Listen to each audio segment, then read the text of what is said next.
ನಮಸ್ತೆ. ನಮಸ್ತೆ ಸೋನು ಸರ್. ನಮಸ್ತೆ ನವ್ವ, ಹೇಗಿದ್ದೀರಿ? ಚೆನ್ನಾಗಿದ್ದೀನಿ ಸೋನು ಸರ್, ನೀವು? ಚೆನ್ನಾಗಿದ್ದೀನವ್ವ. ಊಟ ಆಯ್ತಾ ಸರ್? ಆಯಿತು, ನಿಮ್ದಾಯ್ತಾ? ಇನ್ನು ಇಲ್ಲ ಸರ್, ಮಾಡಬೇಕು. ಏನು ಚಿಕ್ಕ ಹುಡುಗಿ ಧ್ವನಿ ಇದೆ ನಿಮ್ಮದು. ನನಗೆ ಒಂದು 24 ಇಯರ್ಸ್ ಸರ್. ಹೇಳವ್ವ, ಕಾರ್ಯಕ್ರಮ ಯಾವಾಗಲಿಂದ ನೋಡ್ತಿರೋದು? ಒಂದು 3 ತಿಂಗಳಿಂದ ನೋಡ್ತಿದ್ದೀನಿ ಸರ್. 3 ತಿಂಗಳು? ಹೌದು. ಏನು ಸ್ಟೂಡೆಂಟಾ? ಇಲ್ಲ ಸರ್, ಮುಗೀತು ಡಿಗ್ರಿ. ಇವಾಗ ಒಂದು ಬ್ಯಾಂಕಲ್ಲಿ ಕೆಲಸ ಮಾಡ್ತಿದ್ದೀನಿ. Great great.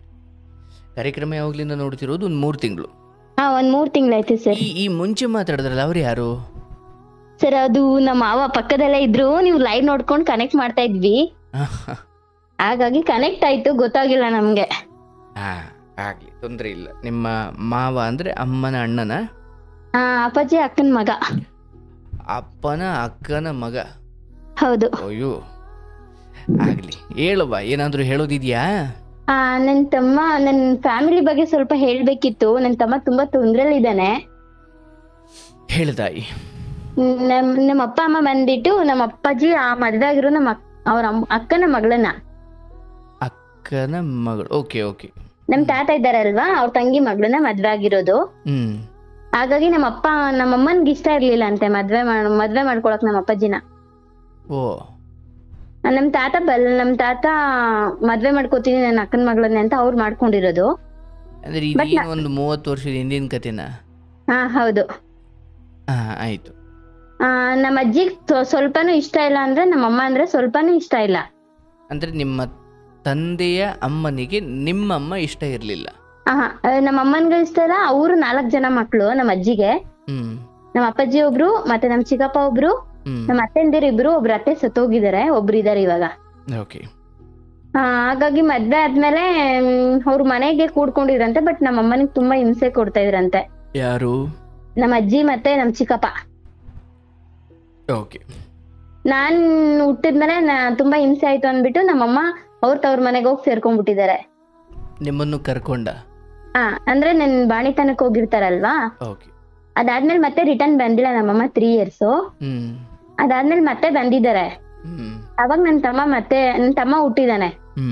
ನನ್ ತಮ್ಮ ಹುಟ್ಬೇಕಾದ್ರೆ ಮತ್ತೆ ಬಾಣಿತನಕ್ ಹೋಗ್ ಕುಡ್ದು ನೀನು ಅಂತ ಹೇಳ್ಬಿಟ್ಟು ನಮ್ಮಮ್ಮನ ಅಣ್ಣನ್ ಒಬ್ರು, ತಮ್ಮ ಒಬ್ರು ಇದಾರೆ ಅವ್ರಿಗೆ, ಅಕ್ಕ ಒಬ್ರು ಇದಾರೆ. ಅವ್ರು 4 ಜನ ಮಕ್ಳು. ಅವ್ರನ್ನೆಲ್ಲ ಹೊಡ್ದಿ ಊರ್ ದೇವಸ್ಥಾನ ಮುಂದೆ ಮಣ್ಣೆಲ್ಲ ಉಯ್ದಿ ಆತರ ಮಾಡಿ ಕಳ್ಸ್ಬಿಟ್ಟಿದ್ದಾರೆ. ಅಂದ್ರೆ ನೀವ್ ಯಾರು ನಮ್ಮ ಮನೆಗ್ ಬರ್ಕೂಡ್ದಿನ ಅಂತ. ಯಾರನ್ನ? ನಮ್ಮ ಅಮ್ಮನ ಅಣ್ಣ, ತಮ್ಮ ಮತ್ತೆ ಅಕ್ಕನ. ಯಾರು ಹೊಡೆದಿದ್ದು? ನಮ್ ಚಿಕ್ಕಪ್ಪ ಮತ್ತೆ ನಮ್ಮ ಅಜ್ಜಿ. ಬಟ್ ಅಂದ್ರೆ ನಿಮ್ ತಂದೆ ಕಡೆಯವರು? ನನ್ ತಂದೆ ಕಡೆಯವರು. ಅಲ್ಲ, ಇದೆಲ್ಲದ್ರ ನಡುವೆ ನಿಮ್ ತಂದೆ ಏನ್ ನ್ಯೂಟ್ರಲ್ಲ ಅಥವಾ ತಾಯಿ ಕಡೆನ ಅಥವಾ ಯಾರ ಕಡೆಯವರು? ತಾಯಿ ನಮ್ಮ ಅಮ್ಮನ ಕಡೆನೆ, ಆದ್ರೆ ಎದುರು ಕೊಡೋದು ಅವ್ರ ಅಮ್ಮನ್ಗೆ, ಅಷ್ಟಾಗಿ ಮಾತಾಡೋದಿಲ್ಲ ಆತರ. ಹಂಗಾದ್ಮೇಲೆ ನಮ್ಮಮ್ಮ ನನ್ 1ನೇ ಕ್ಲಾಸಿಗೆ ಸೇರ್ಸ್ಬೇಕಾದ್ರೆ ಚುಪ್ ಕೊಟ್ ಕಳ್ಸಾರಂತ. ಒಂದ್ ತಟ್ಟೆಲಿ ಊಟ ಮಾಡ್ಬೇಕಲ್ವಾ ಅಂಗನವಾಡಿಗೆ, ನನ್ ತಟ್ಟೆ ಕಳ್ಕೊಂಡ್ ಬಂದ್ಬಿಟ್ಟಿದೆ ಅಂದ್ಬಿಟ್ಟು ಚುಪ್ ಕೊಟ್ ಕಳ್ಸಾರಂತೆ. ಅದೇ ನಮ್ಮ ಅಮ್ಮನಿಗೆ ಬೇಜಾರಾಗ್ಬಿಟ್ಟಿದೆ. ಅದಾದ್ಮೇಲೆ ನನ್ ತಮ್ಮನ್ಗೆ ತುಂಬಾ ಹುಷಾರಿರ್ಲಿಲ್ಲ, ಅವ್ನ್ಗೆ ಆಪರೇಷನ್ ಮಾಡಿಸ್ಬೇಕು 2 ವರ್ಷ ಪಾಪುಲಿ ಅಂತ ಹೇಳಿದಾಗ, ಅವ್ನ್ ಬದುಕಿದ್ರೆ ಆಯಸಿದ್ರೆ ಬದುಕೋತಾನೆ, ಇಲ್ಲ ಅಂದ್ರೆ ಸತ್ತೋಗ್ಲಿ ಬಿಡು ಅಂತ ನಮ್ಮ ಅಜ್ಜಿ ಹೇಳಿದ್ರಂತೆ. ಅದಾದ್ಮೇಲೆ ನಮ್ಮಮ್ಮ ಡಿಸೈಡ್ ಮಾಡ್ಬಿಟ್ಟು ಒಂದ್ ದಿವಸ ತುಂಬಾ ಜಗಳ ಆಯ್ತಂತ ನಮ್ಮ ಅಪ್ಪ ಅಮ್ಮ ಈಚೆ ಬಂದಿದ್ದಾರೆ ಮನೆಯಿಂದ. ಅದಾದ್ಮೇಲೆ ನಾವು ಚೆನ್ನಾಗೇ ಇದ್ವಿ. 6 ಇಯರ್ಸ್ ಗುಡ್ಲು ಮನೇಲೆ ಇದ್ವಿ ನಾವು. ಅದಾದ್ಮೇಲೆ ನಮ್ಮ ಅಪ್ಪಾಜಿಗೆ ಒಬ್ರು ಹಿಂಗೆ ಕಲ್ಲಂಗಡಿ ಕದ್ದಿದ್ದಾರೆ ಅಂತ ಹೇಳ್ಬಿಟ್ಟು ಆರೋಪ ಹೊರ್ಸಿದ್ರು ನಮ್ಮೂರವ್ರೇನೆ.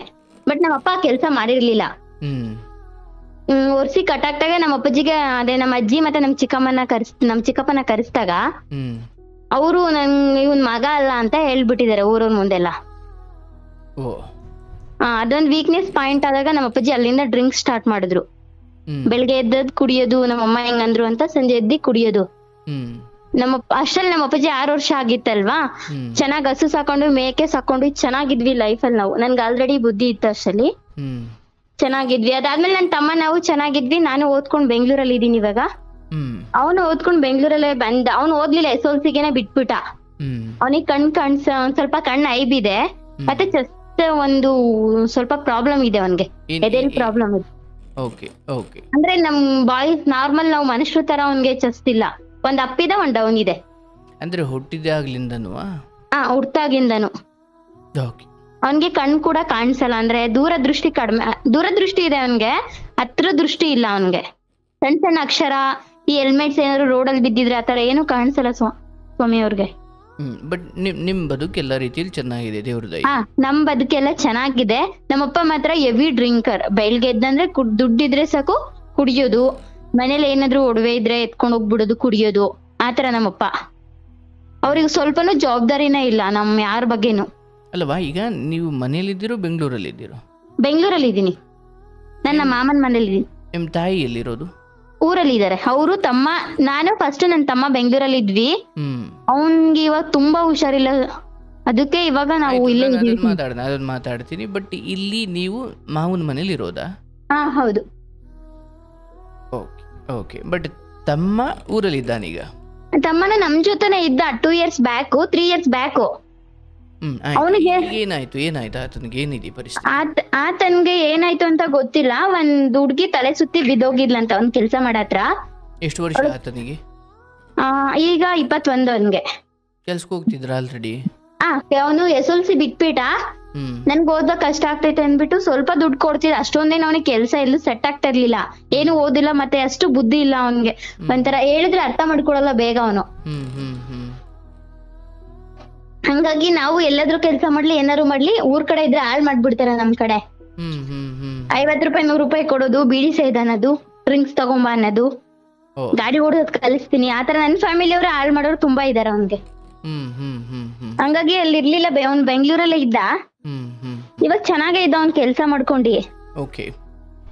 ಒಂದಿನ ಅವನ್ಗೆ ಅಲ್ಲಿ ಕೆಲ್ಸ ಮಾಡೋ ಜಾಗದಲ್ಲಿ ಯಾರೋ ಹುಡ್ಗಿ ತಲೆ ಸುತ್ತ ಬಿದ್ದೋಗಿದ್ಲು. ಆ ಹುಡ್ಗಿನ ಯಾರು ಎತ್ಲಿಲ್ಲ ಅಂತ ಇವ್ನು ಎತ್ಕೊಂಡೋಗಿ ಆಟೋದಲ್ಲಿ ಕೂರ್ಸಿದಾನೆ. ಅಕ್ಕ ಅಕ್ಕ ಅಂತ ಕರಿತಿದ್ನಂತೆ. ಅದಾದ್ಮೇಲೆ ಏನ್ ಇನ್ಸಿಡೆನ್ಸ್ ಆಯ್ತೋ ಗೊತ್ತಿಲ್ಲ, ಮನೆಗ್ ಬರೋದು ಯಾರ ಜೊತೆನೂ ಮಾತಾಡ್ತಾ ಇರ್ಲಿಲ್ಲ. ಬರೀ ಮಲ್ಕೊಳ್ಳೋ ನಿದ್ದೆ ನಿದ್ದೆ ನಿದ್ದೆ, ಮತ್ತೆ ಕಾರ್ ಓಡ್ಸೋ ಹುಚ್ಚು, ಮತ್ತೆ ಯಾರ ಕೈಗೂ ಸಿಗ್ದಂಗ್ ಓಡೋಗ್ಬಿಡೋದು. ಅಲ್ಲಲ್ಲ, ಈ ಕಾರ್ ಓಡಿಸೋ ಹುಚ್ಚು ಅಂದ್ರೆ ಆತನ ಕೆಲಸವೇ ಅದಾಗಿತ್ತ ಅಥವಾ? ಇಲ್ಲ, ಅವನು ಬಟ್ಟೆ ಹೋಮ್ ಕಲೆಕ್ಷನ್ ಅಂತ ಒಂದು ಇದ್ರಲ್ಲಿ ಕೆಲಸ ಮಾಡ್ತಿದ್ದ, ಬಿಲ್ಲಿಂಗ್. ಈ ಡ್ರೈವಿಂಗ್ ಹೆಂಗ್ ಕಲ್ತ ಆತ? ಡ್ರೈವಿಂಗ್ ಏನು ಹುಚ್ಚಿಲ್ಲ, ಬಟ್ ಅವನ್ ಆತರ ಕನ್ವರ್ಸ್, ನಾನ್ ಡ್ರೈವಿಂಗ್ ಮಾಡ್ತೀನಿ, ನಾನ್ ಕಾರ್ ಓಡ್ಸೋ ಆತರ. ಬಟ್ ಡ್ರೈವಿಂಗ್ ಗೊತ್ತಿತ್ತ ಆತನಿಗೆ? ಗೊತ್ತೇ ಇಲ್ಲ, ಡ್ರೈವಿಂಗ್ ಟಚ್ ಇಲ್ಲ ಆತನ್ಗೆ. ಓಹೋ, ಸುಮ್ನೆ ಹೇಳ್ತಿದ್ದೆ ಅಂದ್ರೆ ಕನ್ವರ್ಸ್ತಾ ಇದ್ದೆ? ಅಮಾವಾಸ್ಯೆ ಮತ್ತೆ ಪೌರ್ಣಮಿ ಅನ್ನೋ ಟೈಮಲ್ಲಿ ತುಂಬಾ ಕನ್ವರ್ಸೋನು. ಮತ್ತೆ ತಲೆ ಸುತ್ತಿ ಬಿದ್ದೋಗ್ಬಿಡೋದು, ಮತ್ತೆ ಬಿಲ್ಡಿಂಗ್ ಇಂದ ಬಿಲ್ಡಿಂಗ್ ಓಡೋಗ್ಬಿಡೋದು, ಯಾರಿದಾರೆ ಅನ್ನೋದ್ ನೋಡ್ತಿರ್ಲಿಲ್ಲ, ಆತರ ಓಡೋನು ಸುಮ್ನೆ.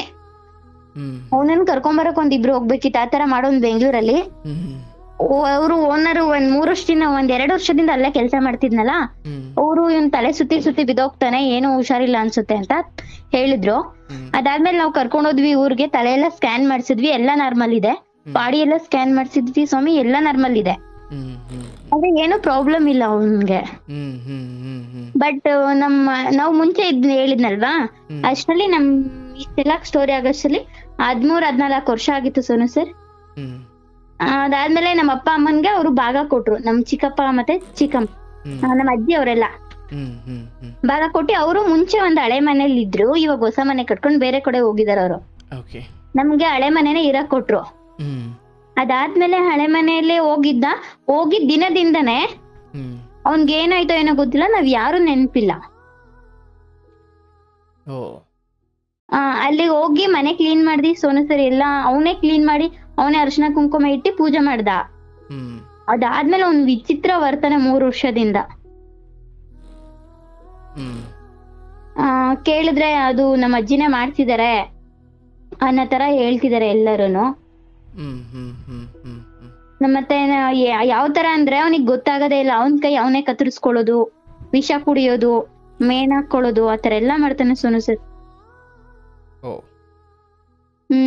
ಒಂದ್ಸಲ ಅಟೆಂಡ್ ಮಾಡಿದ, ಪಾಯ್ಸನ್ ಕುಡ್ದಿದ್ದ, ಅಲ್ಲಿಂದನೂ ಸೇವ್ ಮಾಡ್ಕೊಂಡ್ ಕರ್ಕೊಂಡ್ ಬಂದ್ವಿ. ಒಂದ್ಸಲ ಕೈ ಕತ್ತರಿಸಿದಾನೆ, ಇವಾಗ ಅದೆಲ್ಲ ಸ್ಟಾಪ್ ಆಗಿದೆ ಸೋನು ಸರ್. ಅಲ್ಲಿ ಕೇಳಿದ್ವಿ ಒಂದ್ ಹತ್ರ ಪುರೋಹಿತರ ಹತ್ರ, ಅವ್ರು ನಿಮ್ಮ ಅಜ್ಜಿ ಇದಾರಲ್ಲ ಅವ್ರು ಮಾಡ್ಸಿದಾರೆ, ಹಂಗಾಗಿ ಆಗಿದೆ ಅಂತ ಅವ್ರು ಬಂದಿ ಮನೇಲೆಲ್ಲ ಕಿತ್ರು. ಅದಾದ್ಮೇಲೆ ಇವಾಗ ಅವ್ನ್ ಮಾಡ್ಕೊಳೋದ್ ಬಿಟ್ಬಿಟ್ಟಿದಾನೆ, ಅಪ್ಪ ಅಮ್ಮಂಗ್ ಹೊಡಿತಾನೆ. ಅವ್ನು ಹೇಳಿದ್ದಂಗೆ ಇವಾಗ ಟೊಮೊಟೊ ಬಾತ್ ಮಾಡು, ಪಲಾವ್ ಮಾಡು ಅಂದ್ರೆ ಮಾಡ್ಬೇಕು, ಇಲ್ಲಾಂದ್ರೆ ಹೊಡಿಯೋದು. ಅಪ್ಪನ್ಗಂತೂ ಅವ್ನು ಹೊಡಿಯೋದ್ ನೋಡಿ ನೋಡಿ ಬೇಜಾರಾಗ್ಬಿಟ್ಟು ಅವ್ರು ಕುಡ್ದಿ ಮನೆಗೆ ಬರೋದ್ ಬಿಟ್ಬಿಟ್ಟಿದ್ದಾರೆ. ಸ್ವಲ್ಪ ಗಟ್ಟಿಮುಟ್ಟಾಗಿರೋ ಹುಡುಗನೆಯ? ಇವಾಗ 21 ವರ್ಷ, ಚೆನ್ನಾಗಿದ್ದಾನೆ, ನೋಡಕ್ಕೆ ಚೆನ್ನಾಗಿದ್ದಾನೆ. ಎಲ್ರು ಇವ್ನಿಗೆ ಕೊಬ್ಬು ದುರಾಂಕಾರದಲ್ಲಿ ಹಂಗ ಆಡ್ತಾನೆ ಅಂತಾರೆ. ಮುಂಚೆ ಆತರ ಇರ್ಲಿಲ್ಲ ಅವನು. ಏನ್ ಮಾಡೋದು ಅಂತ ಗೊತ್ತಿಲ್ಲ ಸೋನು ಸರ್, ಅದಕ್ಕೆ ನಿಮಗೆ ಕಾಲ್ ಮಾಡೋಣ, ಒಂದ್ ಪರಿಹಾರ ಸಿಗುತ್ತೆ ಅಂತ ಕಾಲ್ ಮಾಡ್ದೆ.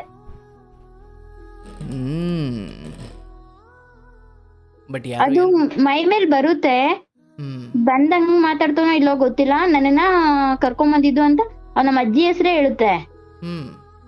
ನನ್ನನ್ ಕರ್ಕೊಂಡ್ ಬಂದಿದಾರೆ, ಇವನ್ನ ಬಲಿ ತಗೊಂಡು ಹೋಗ್ತೀನಿ, ಕೊಟ್ಬಿಡಿ ಅಂತ ಅನ್ನುತ್ತೆ. ಅದು ಪುರೋಹಿತರು ಇರ್ತಾರಲ್ವಾ ದೆವ್ವ ಬಿಡ್ಸಕ್ಕಂತ, ಅವ್ರ ಹತ್ರ ಎಲ್ಲ ಅವರು ಇಲ್ಲ ಮಾಡಿಸ್ಬಿಟ್ಟಿದ್ದಾರೆ ಹಂದಿ ಮೂಳಲ್ಲಿ. ಹಂಗಾಗಿ ಅದು ತುಂಬಾ ಸ್ಟ್ರಾಂಗ್ ಆಗಿದೆ. 9 ತರ ಮಾಡ್ಸಿದಾರೆ ಅವ್ನ್ಗೆ, 9 ತರ ಆಡ್ತಾನೆ ಅಂತ. ಬಟ್ ಅವ್ರು ಹೇಳೋದೆಲ್ಲ ನಿಜ ಆಗಿದೆ, 9 ತರಾನೇ ಆಡ್ತಾನೆ. ಇವತ್ ಸ್ವೀಟ್ ಬೇಕು ಅಂದ್ರೆ ನನಗ್ ನಾನ್ ವೆಜ್ ಬೇಕು ಅಂತಾನೆ. ಇವಾಗ ಮೊನ್ನೆ ನಮ್ಮ ಅಮ್ಮನ್ ಕೈ ಕೂಡ ಕತ್ತರಿಸ್ಬಿಟ್ಟಿದ್ದಾನೆ ಕುಡ್ಲು ತಗೊಂಡಿ. ಈಶ್ವರ, ತುಂಬಾ ತೊಂದ್ರೆ ಸ್ವಾಮಿ, ಅದಕ್ಕೆ ಏನ್ ಮಾಡೋದು ಅಂತಾನೆ ಗೊತ್ತಾಗಿಲ್ಲ. ಪಾಪ ಈ ತಾಯಿನೇ ಅದನ್ನೆಲ್ಲ ಹ್ಯಾಂಡ್ಲ್ ಮಾಡ್ತಿರೋದು ಸದ್ಯಕ್ಕೆ. ಅಮ್ಮನೇ ಹ್ಯಾಂಡ್ಲ್ ಮಾಡ್ತಾರೆ. ನಾನು ಇಲ್ಲಿ ಕರ್ಕೊಂಡ್ ಬಂದಿದ್ದೆ 15 ಡೇಸ್ ಇದ್ದ. ನಾನು ಇಲ್ಲಿ ಇರಲ್ಲ ಅಂತ ಓಡ್ತಾನೆ ಊರಿಗೆ, ಅವ್ನು ಎಲ್ಲೂ ಸ್ಟೇ ಆಗಲ್ಲ. ಹಂಗ್ ಮಾಡ್ತಿದ್ದಾನೆ. ಯಾವಾಗಾದ್ರೂ ಸೈಕಿಯಾಟ್ರಿಸ್ಟ್ ತೋರಿಸಿದ್ದ? ಹೌದಾ? ತಲೆಯಲ್ಲ ಸ್ಕ್ಯಾನಿಂಗ್ ಮಾಡ್ಸಿದೀವಿ, ಎಲ್ಲ ನಾರ್ಮಲ್ ಬಂದಿದೆ ಅವನ್ಗೆ. ಆತನಿಗೆ ಸ್ನೇಹಿತರು ಅಂತ ಯಾರು ಇಲ್ವಾ? ಸ್ನೇಹಿತರು ಇದಾರೆ ಊರಲ್ಲಿ ಹುಡುಗರು. ಅವರು ಇವನ್ ಹಿಂಗ್ ಆಡೋದ್ ಗೊತ್ತಾಗ್ಬಿಟ್ಟು ಎದ್ರುಕೊಂಡವ್ರು, ಯಾರು ಮಾತಾಡ್ಸಲ್ಲ ಸದ್ಯಕ್ಕೆ ಈಗ ಅವನ್ನ. ಬಟ್ ಇಡೀ ಮನೆ ಅಥವಾ ಆಚೆ ಎಲ್ಲ ಓಡಾಡ್ಕೊಂಡಿರ್ತಾನೆ, ಒಂದ್ ರೂಮ್ ಒಳಗೆ ಹಾಕಿದ್ದೀರಾ? ಇಲ್ಲ, ಓಡಾಡ್ಕೊಂಡ್ ಇರ್ತಾನೆ, ಚೆನ್ನಾಗೇ ಇರ್ತಾನೆ. ಬೆಳಗ್ಗೆ 7 ಗಂಟೆಗೆ ಎದ್ದೇಳ್ತಾನೆ, ಚೆನ್ನಾಗ್ ಮನ್ಸಿದಾಗ ತೋಡ್ತಕ್ ಹೋಗ್ತಾನೆ, ಬರ್ತಾನೆ.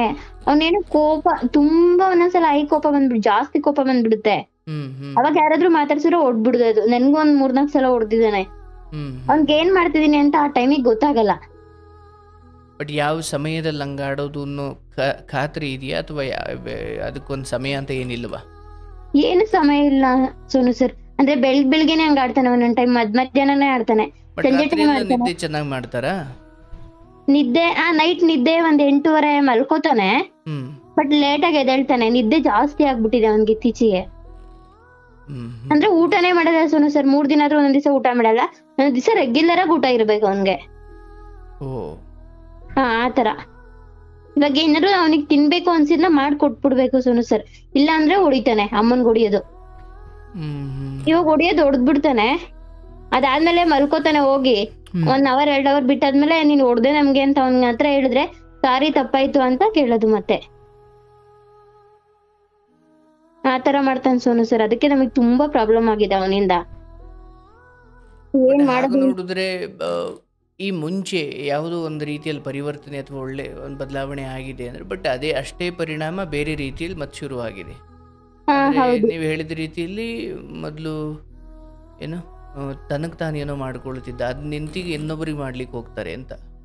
ಅದು ತನಗ್ ತಾನೇ ಯಾವಾಗ ಮಾಡ್ಕೋತಿದ್ದ ಅಂದ್ರೆ, ಮನೇಲಿ ಅವ್ರು ಬಂದಿದ್ರು ಸ್ವಾಮಿಗಳು, ಅವರು ತುಂಬಾ ಸಕ್ಸಸ್ ಆಗಿದ್ದಾರೆ. ನಮ್ಮೂರ್ ಸೈಡು ಮುಳ್ಕಟಮ್ಮ ಅಂತ ಇದೆ ನಾಗಮಂಗಲದಲ್ಲಿ, ಅವ್ರು ತುಂಬಾ ಸಕ್ಸಸ್ ಆಗಿದ್ದಾರೆ ಆ ವಿಷಯದಲ್ಲಿ. ಅವ್ರನ್ನ ಕರ್ಸಿದ್ವಿ, ಅವ್ರು ಎಲ್ಲಾ ಕಿತ್ಬಿಟ್ಟು ಎಲ್ಲಾ ತೋರ್ಸಿದ್ರು ನಮ್ ಕಣ್ ಮುಂದೆನೆ. ಅದ್ರಲ್ಲಿ ನನ್ ತಮ್ಮ ಚಿಕ್ಕವನಿದ್ದ ಅಲ್ವಾ, ಅವ್ ಹುಟ್ಟಿದ ಬಟ್ಟೆ, ನಮ್ಮಮ್ಮನ್ ಕೂದ್ಲು, ನಮ್ಮಮ್ಮನ್ ತಾಳಿ, ನನ್ ಬಟ್ಟೆ, ಪ್ರತಿಯೊಂದ್ ತರ 51 ತರ ಇತ್ತು. ಅದನ್ನ ತಗಡಿ ಇರುತ್ತಲ್ವಾ ತಾಮ್ರದ್ದು, ಅದಕ್ಕೆಲ್ಲ ಸುತ್ಬಿಟ್ಟು ಮನೆ ದೇವ್ರುಗಳು ಫೋಟೋಸ್ ಎಲ್ಲ ಹಾಕಿ ಸುತ್ತಿ ಕಟ್ಟಿಟ್ಟಿದ್ರು. ಇದೇನಂದ್ರೆ ದಿಗ್ಬಂಧನ ಮಾಡಿದ್ದಾರೆ, ಅಂದ್ರೆ ಮನೆ ದೇವ್ರು ಕೂಡ ನಿಮ್ಮನ್ನ ಕಾಪಾಡ್ಬಾರ್ದು, ನೀವು ಈ 2 ಮಕ್ಳು ಸಾಯ್ಬೇಕು ಅಂತ ಮಾಡ್ಸಿದ್ದಾರೆ ಅಂತ ಹೇಳಿದ್ರು. ಇದು ರಕ್ತ ಬಲಿ ಕೇಳ್ತಿದೆ ಅಂತ ಹೇಳಿದ್ರು. ಅವ್ರು ಓಪನ್ ಮಾಡ್ಬೇಕಾರೆ ಅವ್ರ ಕೈಯೇ ಕಟ್ಟಾಗ್ಬಿಡ್ತು. ಯಾರ ಕೈ? ಅದೇ ಸ್ವಾಮಿ ಅವ್ರು ಓಪನ್ ಮಾಡ್ತಾರಲ್ವಾ, ದೇವರಾಜಣ್ಣ ಅಂತ ಅವ್ರ ಹೆಸರು, ಅವ್ರ ಕೈನೇ ಕಟ್ಟಾಗ್ಬಿಡ್ತು. ಕಟ್ಟಾಯ್ತು ಅಂದ್ರೆ ರಕ್ತ ಬಂತು, ಹುಯ್ಕೊತ್ತು ಅಂತ. ತಾಮ್ರದ್ದು ತಗಡು ಓಪನ್ ಮಾಡಿದ್ರಲ್ವಾ, ಆ ಫೋರ್ಸ್ ಕೈ ಕಟ್ಟಾಯ್ತು. First 1 open ಮಾಡ್ತಿದಂಗೆ ಕಟ್ಟಾಗ್ಬಿಡ್ತು. ಅವಾಗ ಎಲ್ಲಾ ಬಿಚ್ಚೋಡ್ಸಿದ್ರು ಅವ್ರು, 50 ತರನು ಬಿಚ್ಚೋಡ್ಸಿದ್ರು. ನಮ್ಮಮ್ಮ ಇದ್ ನಂದೇ ಅಂತ ಒಂದೊಂದೇ ಹೇಳ್ತಾ ಇದ್ರು. ಹ್ಮ್ ಹ್ಮ್ ಇದೆಲ್ಲ ಕಳ್ದೋಗಿದಾವೆ ಅನ್ಕೊಂಡಿದ್ದೆ ನಾನು, ಇವೆಲ್ಲನ ಇದ್ರೊಳಗಡೆ ಇದಾವೆ ಅಂತ. ಹ್ಮ್ ಹ್ಮ್ ಹ್ಮ್ ಹ್ಮ್ ಹ್ಮ್ ಇವಾಗ ಅದು ಏನ್ ಹೇಳುತ್ತೆ ಅಂದ್ರೆ ನನ್ಗೆ ಇವ್ನ್ ಬೇಕು, ಕರ್ಕೊಂಡ್ ಹೋಗ್ತೀನಿ, ಕಳ್ಸಿ ಅನ್ನೋ ತರ. ಆತರ ಹೇಳದ್ ನನ್ಗೆ ನಂಬಿಕೆ ಇಲ್ಲ, ಅಮ್ಮ ಚೆನ್ನಾಗ್ ನಂಬ್ತಿದಾರೆ ಸೋನು ಸರ್. ಇಲ್ಲವಾ, ಈಗ ಹ್ಮ್ ನಾವು ಕೆಲವೊಂದು ವಿಚಾರವನ್ನ ಮೂಢನಂಬಿಕೆ ಅನ್ನೋ ಕಾರಣಕ್ಕೆ ಅಥವಾ ನಮಗೆಲ್ಲೋ ಒಂದು ಸೋಷಿಯಲ್ ಮೀಡಿಯಾದಲ್ಲೋ ಅಥವಾ ಎಲ್ಲೋ ಹೊರಗಡೆ ಇದನ್ನು ನಂಬಿದ್ರೆ ಜನ ಏನು ಅಂದ್ಕೊಂಡ್ಬಿಡ್ತಾರೆ ಅಂತ ಅಂತರಂಗದಲ್ಲಿ ನಮಗೂ ನಂಬಿಕೆ ಇರುತ್ತೆ. ನನಗೆ ನಂಬಿಕೆ ಮುಂಚೆ ಇತ್ತು.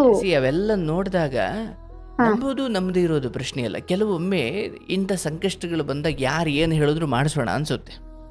ಹೌದು. ಈಗ ತುಂಬ ನೋವಲ್ಲಿರೋನಿಗೆ ಒಂಚೂರು ಸಗಣಿ ತಿಂದರೆ ಸರಿ ಹೋಗುತ್ತೆ, ಅವ್ನು ಸಗಣಿ ತಿಂತಾನೆ. ಯಾಕಂದ್ರೆ ನಾನು ಸರಿ ಹೋಗಬೇಕು. ಆ ದುಃಖದಲ್ಲಿರೋರಿಗೆ ಮಾತ್ರ ಗೊತ್ತಿರುತ್ತೆ ಅದು.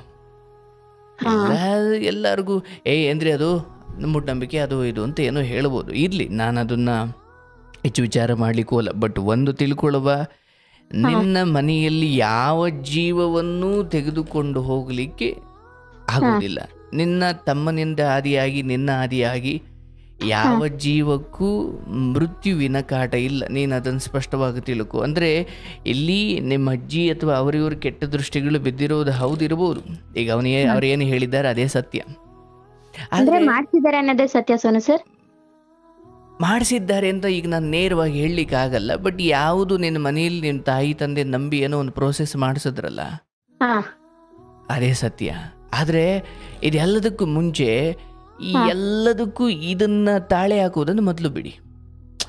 ಈಗ ತಮ್ಮ ಸರಿ ಹೋದ ಅಥವಾ ಮತ್ತೆ ಇದು ಸರಿ ಹೋಗಿ ಇನ್ನೊಂದೇನೋ ಶುರುವಾಯಿತು, ವಾಟ್ ಎವರ್ ಇಟ್ ಈಸ್, ಇನ್ನು ಏನಾದರೂ ಆಗಲಿ, ಬಟ್ ಇದರಿಂದ ಆಯಿತು ಅನ್ನೋ ನಂಬಿಕೆಯನ್ನು ನೀವು ಎಲ್ಲಿವರೆಗೂ ನಂಬ್ತಾ ಹೋಗುತ್ತೀರಾ ಅಲ್ಲಿವರೆಗೂ ಇದಕ್ಕೆ ಪರಿಹಾರ ಇಲ್ಲ.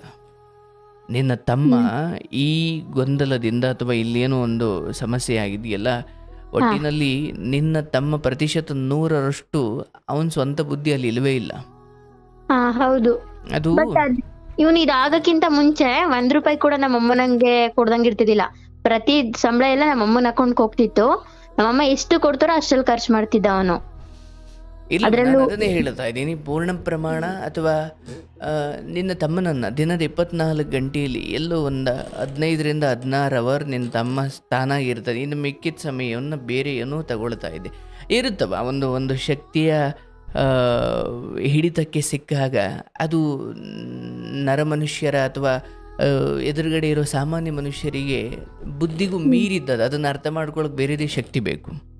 ಬಟ್ ನೀವೇನು ಮಾಡಬೇಕು, ನಿಮ್ಮ ತಮ್ಮನ ವಿಚಾರದಲ್ಲಿ ಈ ನಿನ್ನ ತಾಯಿ ಏನು ಸಂಭಾಳಿಸ್ತಿದ್ದಾರಲ್ಲ, ಇದು ಯಥಾವತ್ 3 ಅಂದರೆ ತಾಯಿ ಅದನ್ನೇನು ನಿಭಾಯಿಸ್ಕೊಂಡು ಹ್ಯಾಂಡ್ಲ್ ಮಾಡ್ತಿದ್ದಾರೆ, ಬೇರೆ ಯಾರು ಹೊಸದಾಗಿ ಹ್ಯಾಂಡ್ಲ್ ಮಾಡ್ಲಿಕ್ಕೆ ಹೋಗಬಾರ್ದು.